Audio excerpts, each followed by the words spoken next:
धूतिघातिकं ममलम् प्रणमामि वड्यमाणम् तिक्थं धम्मस्य तिक्थं धम्मस्य कर्तारम्। पंच परमेष्ठी भगवान की, 24 तीर्थंकर भगवान की, देवादित्य जराट श्री ऋषभदेव स्वामी की, देवादित्य जराट श्री शंकरनाम भगवान की, मुनीश्वर नाम भगवान की, संतान पारशुराम भगवान की, अंतिम तीर्थेश प्रभु महावीर स्वामी की, परम पूज्य मुनि कुंज राज राधे सागर जी महाराज की, प्रभु महावीर कीर्ति जी महाराज की, प्रभु विमल सागर जी महाराज की, परम पूज्य श्री तपस्वी सम्राट श्रीमती सागर महाराज की, परम पूज्य वर्तमान की वर्धाचल स्नेह सागर जी महाराज की, 3 काम 9 करोड़ मुनिराजों की, द्वादशांग जिनवाणी माता की, बोले परम पूज्य मुनीश्वर जी शुभम सागर जी सक्षम सागर जी महाराज की जयकारा गुरुदेव का। उपस्थित धर्मस्नेही प्यारी प्यारी भव्य आत्माओं,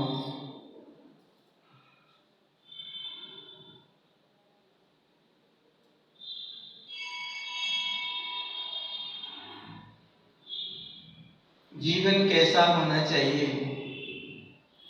जगत में मैं अच्छा दिखूं, यह मायाचार है। मैं निज में अच्छा दिखूं, यह सदाचार है। यानी जगत को दिखाना भी किसको क्या है। मेरा आत्मा चैतन्यमय है और मेरी आत्मा से जग के पदार्थ भिन्न ही रहते हैं। वो मेरे हैं ही नहीं। मैं किस वजह से मैं लोगों को अपना दिखाऊं?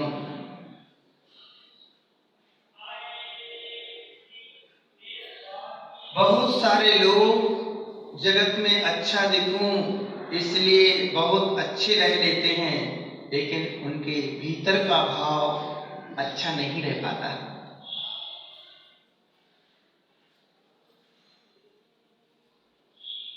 शहद लपेटी तलवार मधुर है, लेकिन यानी जीभ पर वो तलवार जैसे आती है तो जीभ कट जाती है। यानी जो लोगों के बीच में मायावी रह करके रहना चाहते हैं, यानी अच्छा रहना चाहते हैं, यानी अच्छा बनने की भावना रखते हैं कि मैं अच्छा दिखूं, समझना वो मायावी है। जो निज आत्मा को अच्छा बनाना चाहते हैं वे सदाचारी हैं। यानी कल स्वाध्याय में बहुत अच्छा विषय आया था, आत्म स्वभाव की दृष्टि यदि जीवन में है तो सदाचार ही अपने आप पालन हो जाता है, सदाचार का भी पालन हो जाता है, व्यवहार धर्म भी अच्छे हो जाते हैं, वो भी भली भांति निभ जाते हैं, उनमें भी आनंद आता है। आत्म दृष्टि नहीं होने पर हमारा सदाचार की हमें खुद को स्वीकार नहीं होता है कि मैं तो लोगों के साथ मायाचारी कर रहा हूं, लोगों के साथ में छल का व्यवहार कर रहा हूं, कपट का बर्ताव कर रहा हूं। अंतरंग में आत्म दृष्टि नहीं होने पर बाहर में ऐसा ही जीवन होता है।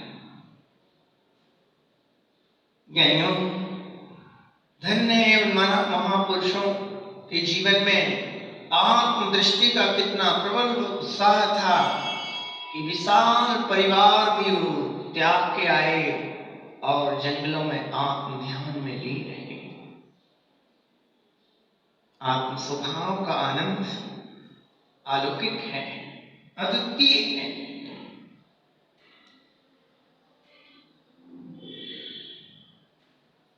यानी आत्म स्वरूप में लीन हो जाएं।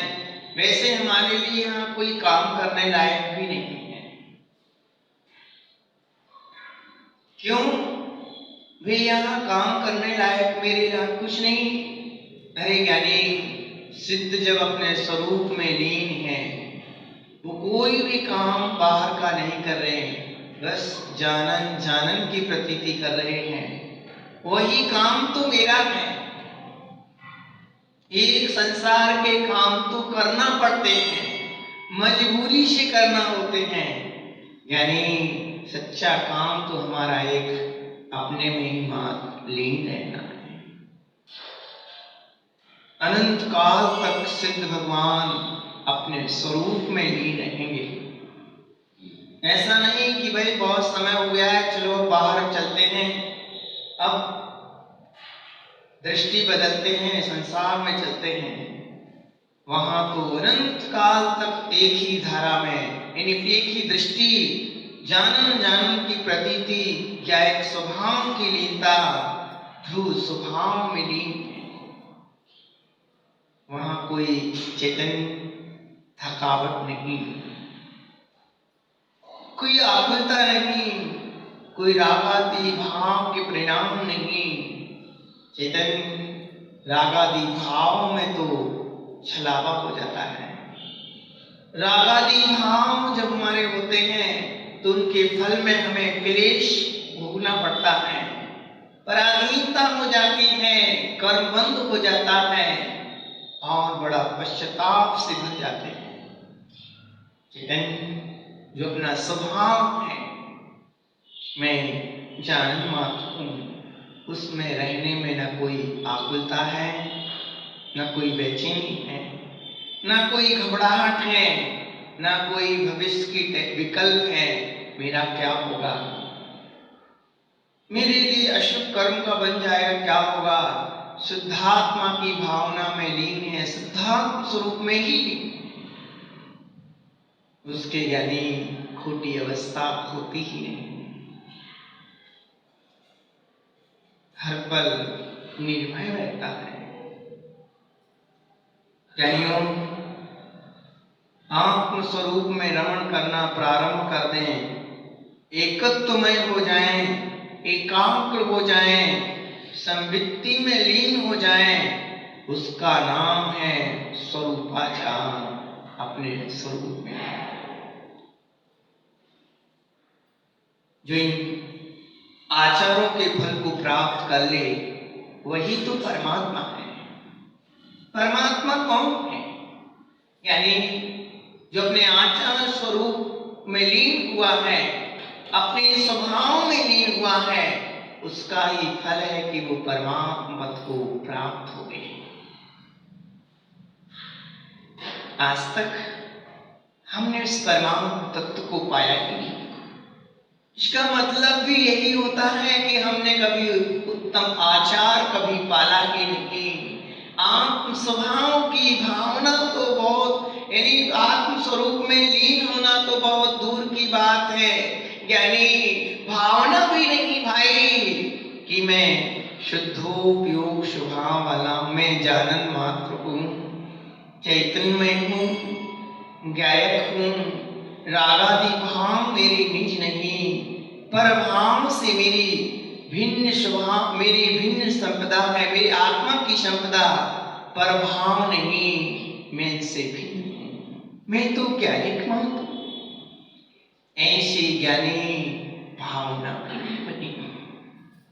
भावना ज्ञानी सम्यक दृष्टि के अंदर पैदा होती है। सम्यक दृष्टि ही इन भावनाओं को जी पाते हैं, उनकी ही भावना हो पाती है कि मैं चैतन्य में हूं।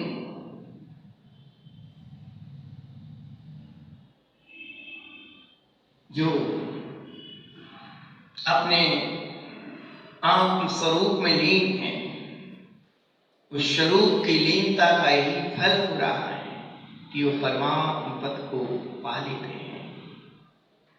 किसी से कहने भी नहीं जाना है कि मुझे परमात्म तत्व की प्राप्ति हो, कैसे होगी।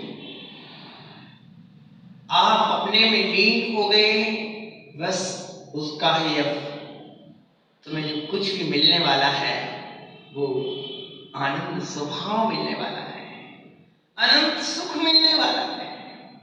अब तुम्हारा अनंत जीवन आनंद में बनने वाला है।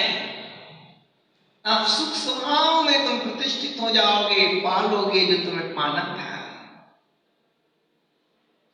कहीं स्वरूप की लीनता का फल परमात्म पद ही है। परमात्म पद का इंतजार करो। परमात्म प्रकाश ग्रंथ स्वाध्याय में बहुत अच्छी बात आती है। शिष्य के संबोधनार्थ आचार्य महाराज कहते हैं कि तुम अपने आप परमात्म तत्व को पाना है तो ये ध्यान रखो कि मैं द्रव्य कर्म, भाव कर्म, नो कर्म से मेरा रह स्वरूप है। द्रव्य कर्म मेरी निज रूप नहीं है। ज्ञानामरणादि कर्म जो है वो मेरे निज नहीं है। और रागद्वेष आदि भाव मेरी निज स्वभाव नहीं है। इनको तुम अपने से पृथक मानो, ये मेरा स्वरूप नहीं। बार बार करें और नो कर्म भी तुम्हारा स्वरूप नहीं। रागादि भाव मेरे निज रूप नहीं। रागादि भाव हमें पकड़ में आ जाते हैं। द्रव्य कर्म तो हमारे पकड़ से बाहर है, दिखते भी नहीं है वो। यानी रागादि भाव से हमें पता पड़ता है मैं कौन किस रूप परिणाम कर रहा हूं।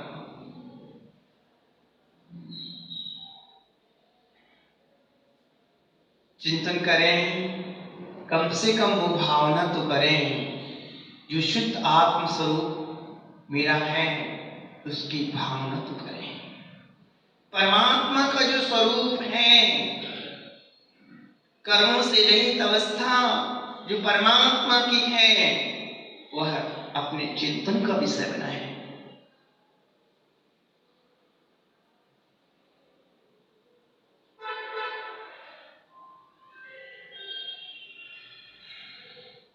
श्रेष्ठ आचरण को पालन करना है। बस जहां कोई थकान नहीं, जहां कोई आलस नहीं, जहां अपूर्व आनंद है। ज्ञानियों, आप सबको अच्छा देखें इसलिए अच्छे रहते हो, नहीं सबको अच्छा दिखाने वाला स्वभाव में नहीं रहता। अच्छा दिखाने वाला स्वभाव में नहीं रहता है। यह स्वभाव में जीना सहज में नहीं जीता, क्योंकि उसके अंतरंग में ये लगा रहता है कि मुझे लोग देख रहे हैं कि नहीं देख रहे हैं, मेरे को कोई जान रहा है कि नहीं जान रहा है, मेरा यश फैल रहा है कि नहीं फैल रहा है, मेरी ख्याति हो रही है कि नहीं हो रही है। वो इन ख्यालों में ही जीता रहता है और अपना समय निकाल देता है। आत्म ख्याति से बहुत दूर हो जाता है। और जो आत्म स्वभाव वाले हैं वो तो अपने जानंद स्वरूप में ही रहते हैं।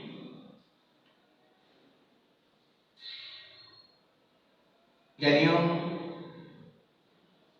स्वरूप की दृष्टि ही श्रेष्ठ सदाचार को लाने वाली है। वही तुम्हें अच्छे से जीवन बनाने वाली है।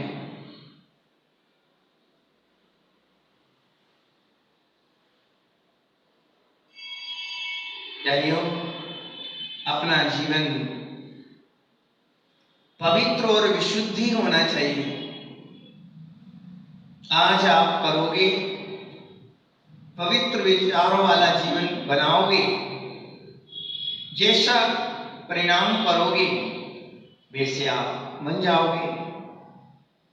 एक व्यक्ति विमान से उतरा, हाथी पर बैठा, और हाथी से उतरा, गाड़ी पर बैठा, और गाड़ी से आया, पांडाल में बिठा दिया, और पांडाल से उतरा, हाथों हाथ उसकी भैया सेवा होने लगे। नहीं, हाथों हाथ उसको मंच पर बिठा दिया।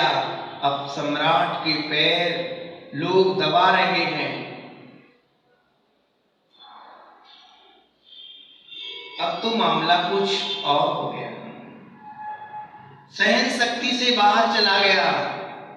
ये क्या लीला हुई की जा रही है, एक थके भी नहीं, आपको मालूम नहीं, यानी आज के थके नहीं, आपको पता नहीं, आज के थके कोई पैर नहीं दबाता, आज के थके के पैर कोई नहीं दबाता। आज के थके के पैर दबते होते तो सभी मेहनत करने वालों के पैर दबे जाते हैं। यानी जब बने थे तुम दिगंबर साधु, जब तुमने विहार किया था, जगह जगह विहार किया था और विहार में थक गए थे, अब इनके पांव दबाए जा रहे हैं। जब तुम एक ही जीव को बचा बचा करके चल रहे थे, एरिया फंस से चल रहे थे, मेरे द्वारा कोई जीव विराधित ना हो जाए, विराधना को पैर ना पैर ना पड़ जाए, उस समय तुम्हारे पैर थक गए थे। सत्य है, 80-90 साल के दादाजी भी जवान युवा मुनि के पैर दबाते हैं, तब भी शर्म नहीं लगती। लेकिन ध्यान देना कि युवा मुनि के पैर नहीं दबाए जाते, एक उस रत्नात्रय के पैर दबाए जा रहे हैं। वह रत्नात्रय धर्म का जो साधना की थी और जो आत्मस्वरूप की लीनता निश्चय चारित्र की पालना की थी, उस रत्नात्रय की आराधना की जा रही है। यानी यदि अपने जीवन में व्रत चारित्र ही ना हो तो जीवन किस काम का जीवन है। पंचशील अपने जीवन में ना हो, चारित्र व्रत ना हो तो हमारा जीवन किस काम का।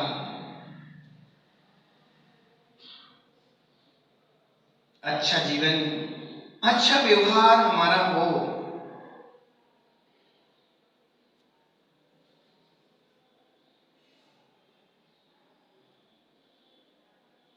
यानी भाषा का व्यवहार, चिंतन का व्यवहार, शरीर का व्यवहार। पत्थर फेंकने वाले के प्रति फूल फेंकना प्रारंभ कर दो।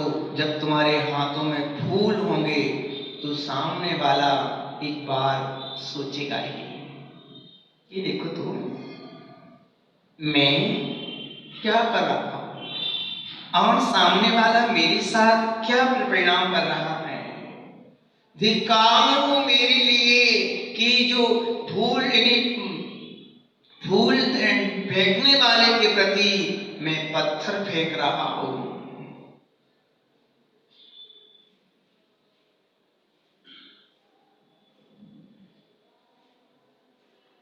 यानी आपका भाई यदि आपको जहर देने का विचार कर रहे हो, आपको यदि मालूम भी पड़ जाए, तब भी आप अमृत ही भोजन में परोसोगे, परोसना, उसको पिलाना, तो वो विचार करो उसके क्या भाव होंगे। हमें सदैव अच्छा ही विचार करना है। आपने रामचंद्र जी की घटना सुनी है। जब श्री रामचंद्र जी जंगल में विचरण कर रहे थे, वैभव दिखाए बिना महापुरुष की भी कीमत नहीं होती है, उनसे कोई परिचित भी नहीं होता। जंगल जंगल भाई, दोनों भाई और सीता अकेले अकेले तीनों बस जा रहे हैं। श्री राम, लक्ष्मण, सीता, जानकी, सीता वन में थे। कौन जानता था इनकी महिमा को। यानी संसार की विडंबना भी बड़ी विडंबना है।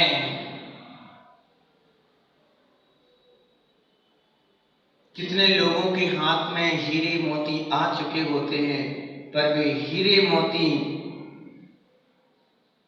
छोड़ देते हैं, समझ नहीं पाते हैं।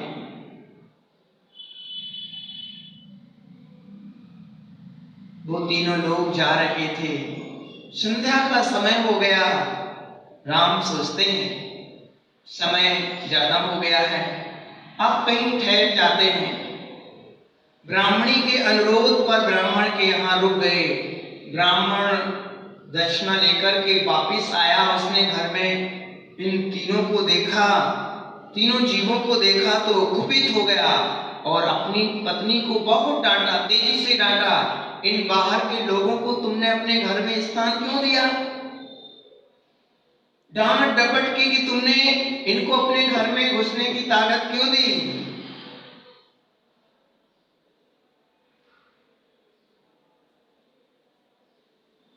जिसने लीला मार्ग में लंकेश की शक्ति को भी तिरोहित कर दिया, ऐसे लक्ष्मण सामने बैठे हों, उनको सहन भी कहां से हो सकता है?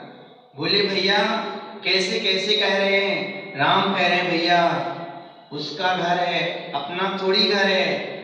तो लक्ष्मण ने कहा उसको पकड़ लिया ब्राह्मण को।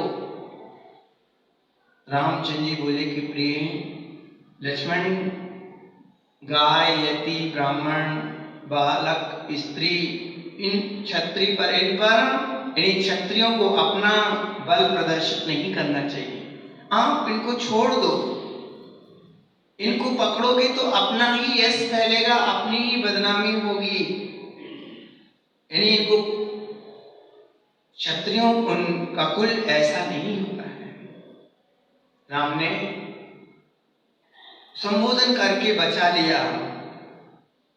यानी वो महापुरुष अपमान सहने के बाद भी शांत रहते हैं, शांत स्वभाव में रहते हैं। वो संसार की असारता को जानते हैं, वो उस अपमान के भाव की क्षण भंगुरता को भी जानते हैं, और वो कर्मों के उदयों को जानते हैं कि मेरे कर्म का उदय है, अब समभाव रखने में ही चलता है। संसार में अपरिचित पुरुष महात्माओं का भी यानी अभिनय हो जाता है।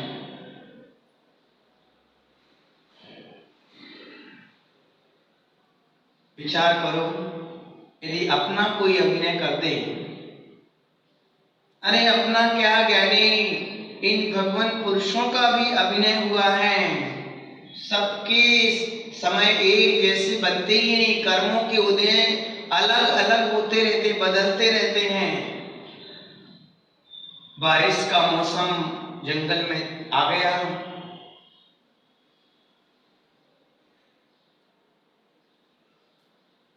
वहीं घूम रहे ब्राह्मण के घर से दूर एक वृक्ष के नीचे वो तीनों पुरुष विश्राम करने लगे। यक्ष ने सोचा कि चातुर्मास में किसके द्वारे पर आए, कि कहां जाएंगे, कौन है? राम का पुण्य था तो यक्ष ने एक सुंदर सी नगरी, राम नाम की नगरी का निर्माण कर दिया। विशाल नगर बसा दिया और राम समझ गए ये देवों का काम है। चारों ओर राम की महिमा फैल गई। यानी वो विप्र राम का अभिनय तो कर ही चुका था, उसके समाचार मिले कि यहाँ राम की नगरी बसी हुई है, राम सम्राट हैं और मनमाफिक जिसको जितना चाहिए उतना दान लुटाते हैं। इसको बोलते हैं किमिच्छित दान देते हैं। जो भी उनके पास जाता है भरपूर से ताबेदार उनको दान देते हैं, उनको संतुष्ट करते हैं। वह भी अपनी ब्राह्मणी के साथ टोकनी में फल पुष्प लेकर के सम्राट के चरणों में पहुंचता है कि चलो मैं भी चलता हूं। सोचता है उसने अपने को वो अपने आएंगे जब तो उसमें दक्षिणा मिलेगी, अपनी सारी कंगाली, सारी दरिद्रता दूर हो जाएगी। फिर ये भीख मांगने का ये सिस्टम अपने जीवन से खत्म हो जाएगा। अरमान लेके जा रहा था, जैसे ही अंदर प्रवेश किया, राम को देखते ही वह बहुत खुश हुए बगल में बैठे।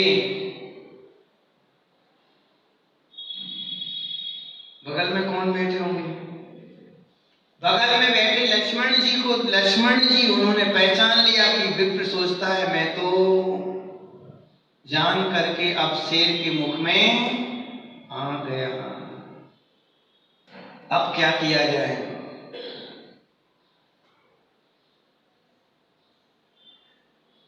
वहां तो मुझे बचा लिया था, अब यहां कौन बचाएगा। ब्राह्मण अपनी ब्राह्मणी को छोड़कर के भागने लगा। लक्ष्मण कहते हैं उसको पकड़ो, पकड़ के लाओ। जैसे ही सेवक लेकर के पकड़ने के लिए दौड़े और वो कांपने लगा। राम कहते हैं भैया तुम डरो मत, हम दशरथ के बेटे हैं, एक कोई दशरथ के बेटे हैं, किसी का अनर्थ हमारे द्वारा नहीं होता है। लक्ष्मण बोले डरो मत, आप तो यहां बोलो क्या करना है, करना क्या है। विप्र ने कहा मुझे कुछ नहीं चाहिए, तुम तो मुझे छोड़ दो। अब क्या किया,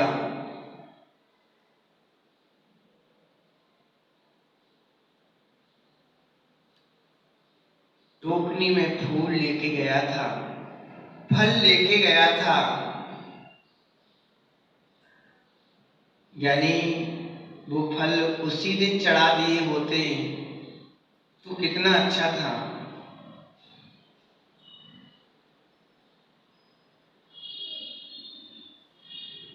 विप्र सोच रहा है कि हो क्या रहा है। रामचंद्र जी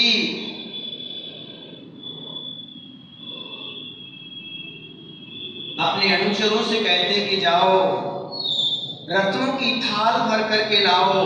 और विप्र बेचारा सोच रहा है क्या होगा।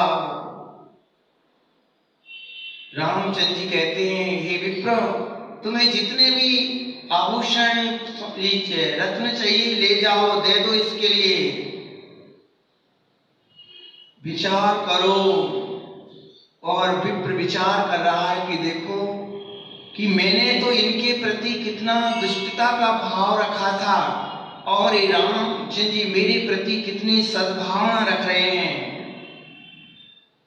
विप्र पानी पानी हो जाता है, विचार करने लगता है कि मैंने तो इन महापुरुषों का बहुत अपमान किया था।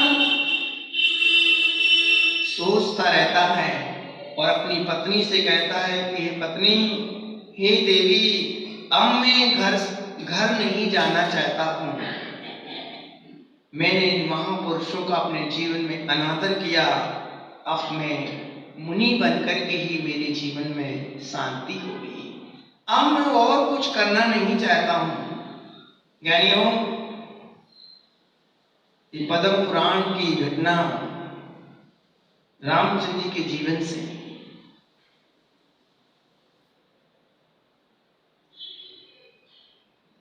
कभी भी ज्ञानी बड़ों का अनादर मत करो। सुख से जीने के लिए मन तो बना लोगे लेकिन कभी सुख से रह नहीं पाते। ज्ञानियों, जब जब याद आएगी तब तब आपके मन में गिलानी आने लगेगी, मैंने उस पुरुष का अपमान किया था। रामचंद्र जी की कितनी बड़ी सौजन्यता, कितनी बड़ी सौहार्द भाव, कितनी निर्मलता कि अपमान के समय भी वो विचलित नहीं हुए। विप्र के प्रति दुष्टता का भाव नहीं आया और बाद में हमने सद्भाव प्रदर्शित किए, उनका उल्टा और सम्मान किया।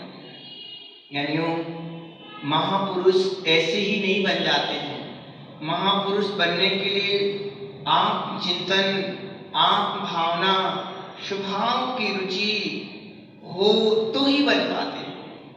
रामचंद्र जी छायक सम्यक दृष्टि ज्ञानी जीव थे। आत्मबोध जिनको था, सहज ही उनमें कषायों में उपसंभाव था, सहज ही उनके समता परिणाम थे। यानी भेद विज्ञान के बल से सहज ही निर्मलता प्रकट हो जाया करती है। आत्मदृष्टि ही हमारे जीवन को आनंद देने वाली है। चैतन्य हमने आज तक स्वरूप की भावना नहीं की, हम भी उस स्वरूप की भावना करें जिससे हम परमात्म तत्व को पा सकें। परमात्म तत्व कोई और नहीं देगा मुझे गिफ्ट में, यानी स्वरूप लीनता का ही वह फल है परमात्म स्वरूप। अभी तक मैं उस परमात्म संपदा से दूर रहा हूं, तो ज्ञानी ईमान के रखो मैंने आज तक स्वरूप लीनता का भाव ही नहीं बनाया, निष्कषाय होने का परिणाम भी नहीं बनाया। मैं आकिंचन हूं, ज्ञानानंद स्वरूप हूं, चैतन्य मात्र हूं, ये भाव भी नहीं बनाया। ये भाव बनाएंगे तो निश्चित ही हम उस परमात्मा संपदा को पा सकते हैं। अपन सबका जीवन आनंदमय बने, सब जीव सुखी रहें, इसके लिए आप स्वरूप की दृष्टि बनाए निमंगल भावना के साथ भगवान महावीर स्वामी की, श्रीमद् नाथ भगवान की, सागर जी महाराज की, जावाणी की